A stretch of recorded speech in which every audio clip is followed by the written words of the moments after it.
People often overestimate their abilities when they run into the law, with some thinking they can outsmart cops. So what happens when it's entitled women that learn this lesson the hard way? Can I just, get these handcuffs, off me? It's a joke. These are 3 examples of this, starting with the most controversial of the bunch. On the 22nd of October 2022, a man called police after hearing a car crash into the side of his house. So you didn't see the crash? You heard it? No, I heard it and I looked and there was a car against my house. What did she look like, the one driving? Dark hair, Dark hair? nice looking girl. Nice looking girl. What was she wearing? Black. My wife said black. All black. This has technically become a manhunt now, as the driver is nowhere to be seen and has fled the scene of a crime. The cops spend some more time questioning the homeowners before searching the vehicle. It turns out the woman had left her purse behind, which contained her driver's license and multiple other forms of identification. Now the cops had a name, Stacy, as well as a picture of her. The cop found it odd she'd leave her purse behind, as it implied she was planning on coming back to the crash, but just a few minutes later, the cops would receive damning evidence that this wasn't the case. Hi there. How you doing? Not too bad, are you guys? The reason I ended up pulling you guys over, you guys were coming from that area over there.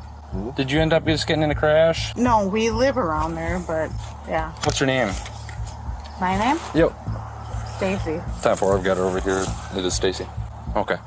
So, Stacy, can I have you come out of the car so I can talk to you a little bit more? It's already obvious that she's not exactly sober, but what's shocking is how she was undoubtedly trying to flee the scene. She'd left her purse, ID, and vehicle behind that's actually registered to her. It wouldn't have been long before the police were at her door with more than a couple of questions. Now the police have her at the side of the road to ask her what happened, but it seems she has a plan to try and outsmart the cops by refusing to tell the truth. Are you ready to be honest with me now? Yeah. Okay, so what happened? What do you mean? What happened with the crash? What crash? You ended up hitting a tree. Do you remember that? No. No? You're not going to be honest with me right now? Well, I mean, I'm A not... neighbor said they saw you get picked up. Huh? A neighbor said they saw you get picked up.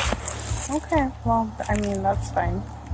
So I'm giving you a chance to kind of give me your side of the story of what's going on right now. I mean, there's really no side of the story to give. I don't understand what you're wanting me to give you. Okay, well, I want you to be honest with me. That's what I want you to give me.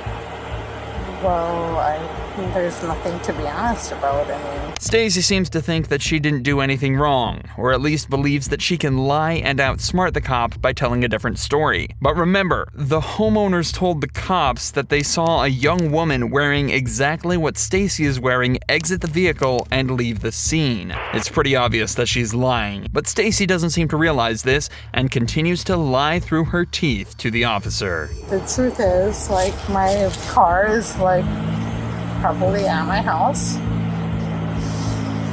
And, I'm sitting here with my dad. Well, the house that you crashed into, they talked to you and tried to get you to stay there. Well, I didn't crash into anybody's neighbors. Your car is stuck in their house. Well, that's hearsay. Was somebody else driving your car? No, absolutely not. So it was just you driving? Well, I wasn't driving. But you just told me absolutely not, nobody else was driving. The conversation goes in circles for around 10 minutes, with Stacy continuing to spew confusing statements at the cops the whole time. And what's worse is that at one point, she even tried throwing her dad under the bus by saying he was driving. No, I was like I said, not driving. I'm not going to argue with you about that. My dad was driving. Okay, your dad already confirmed that he was not driving the black car. No, he was, though.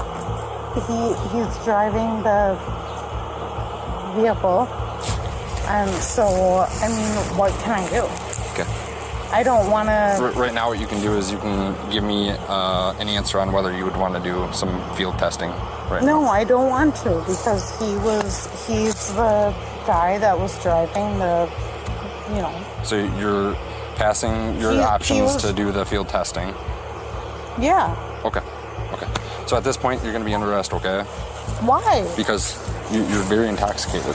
Stacy is quickly searched and then put in the back of a patrol vehicle, but before they can take her back to the station, they have to give her dad the bad news. Based on what happened, I believe she was into a couple of crashes.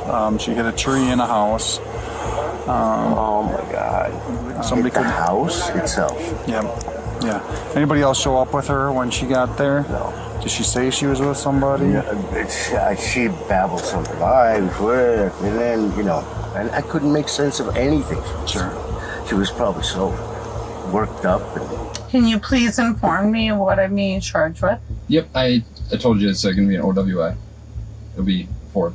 The 4th OWI.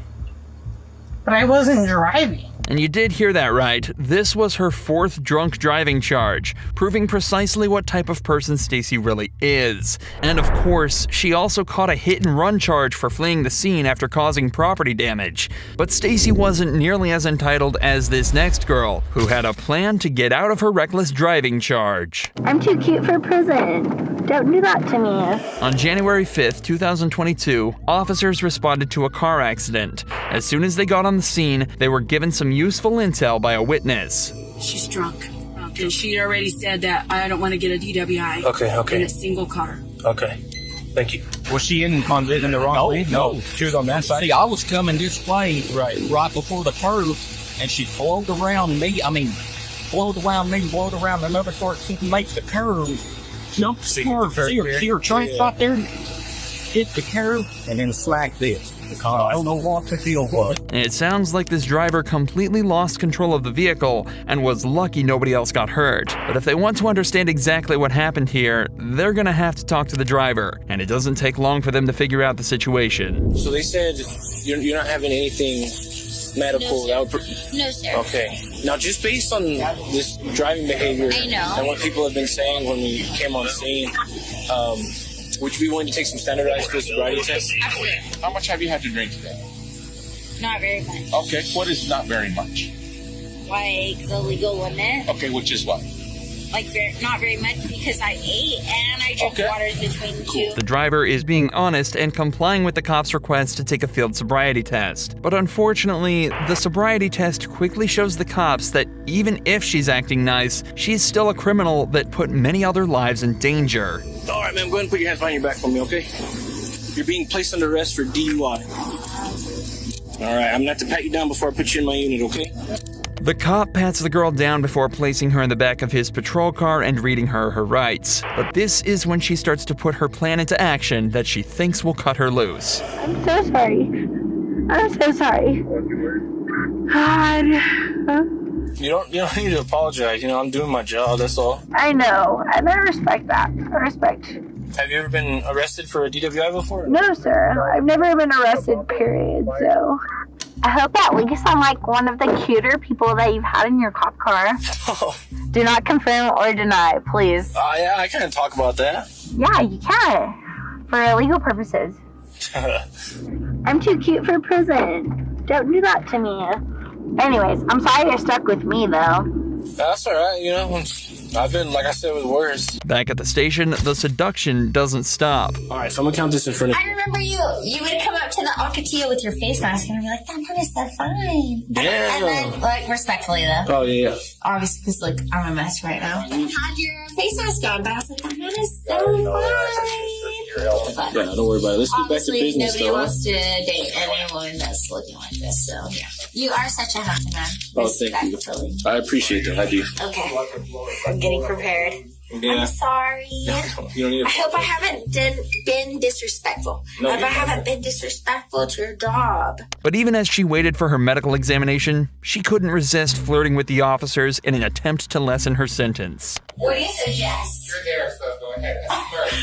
Okay, maybe a little. You're right. Hey, come over here. This way. Oh, sorry. I just want to say hi. I'm sorry. Wild, then. Come over here. I'm sorry. It happens. You lead the way. Yeah, just have a seat right. How the hell am I supposed to know? Hi, Brandon. What are you doing? I'm a valid now. Oh, why you should? I still have to triage and look how cute he is. Okay.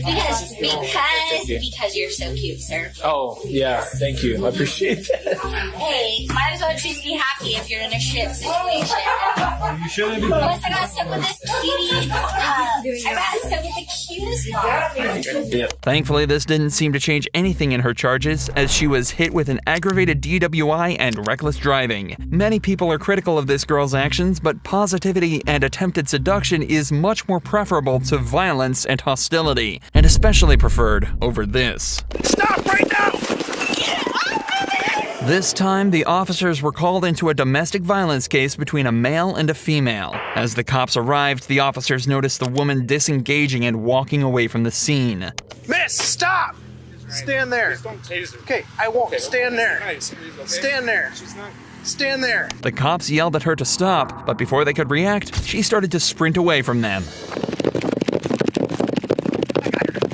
Stop right now!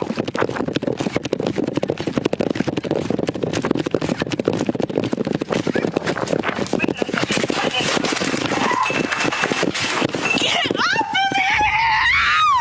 Stop! Roll over on your stomach. Put your hands behind your back. My hair, please stop. Put your hands behind your back. I want to cooperate. Please stop. Do it now. I can't breathe. Put your hands behind your back right now. Please. My hair is in my face. Please. Put your other hand behind your back. Hey, step it. Ben, step it.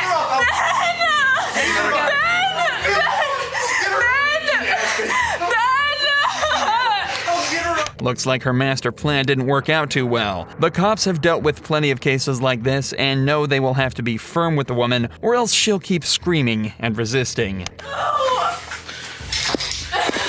Do not pull away from me. Do you understand? You are under arrest. You are going to comply. You are not going to pull away from me. If you quit resisting, then yeah, you fucking deal with it. Tell me how you feel on a daily basis, bitch. What is your name, miss? I don't have a fucking name. Okay. Well, you do. No, I don't. Stop trying to pull away from me. My hair's in my goddamn mouth, dude. As usual, before the cop can leave her in the car, he has to search her, something she seems to be heavily against. Hold still, please. No, you're not supposed to be doing that. Then stop fighting me. You're a man. You cannot Tough fucking shit. touch me. Tough shit. Right You now, it's all we cannot got. touch me. It's all no, we got. You need to get her over here. You cannot touch me. Stop it. Stop fucking touching me. Stop it. You cannot touch me. Jenna, don't you kick me or you're going to go to the ground again. Get over here. You fucking dick. You just added another charge by kicking me, by the way. With the help of a female officer, they finally managed to search the girl and get her secured in the patrol car. So they decide to talk to a couple witnesses to get extra insight on what happened. I was sitting in front of my window and they came up with a stop sign. And basically, she was all over him. He didn't really do anything. But she kept grabbing him, ripped his shirt open, kept jumping on top of him, trying to get him to the ground. They finally did get to the ground, but then came back up and wouldn't let him leave or anything else. Well, at first I'm like, are they just screwing around? Yeah. Because she was all over him. And okay. She said she was like jumping on his back or something? Okay. And then she kept grabbing at his throat. And like, I'm calling this in. With this, the case seemed open and shut. So the cops took the woman back to the station where she was charged with felony battery of an officer, as well as misdemeanor counts of resisting and disorderly conduct. Various pieces of drug paraphernalia were also found on her person, which she was also charged for. Most of the charges were eventually dropped, except for the disorderly conduct and resisting counts. If you enjoy true crime videos like this, make sure you're subscribed to see more.